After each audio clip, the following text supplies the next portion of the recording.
ready, watch the gate.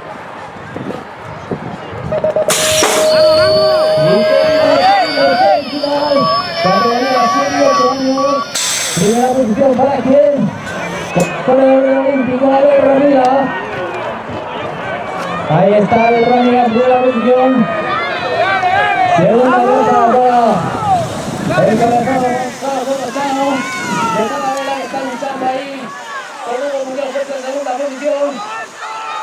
En la cuarta vuelta tenemos por el coqueto de San Vicente, la Vicente Torres.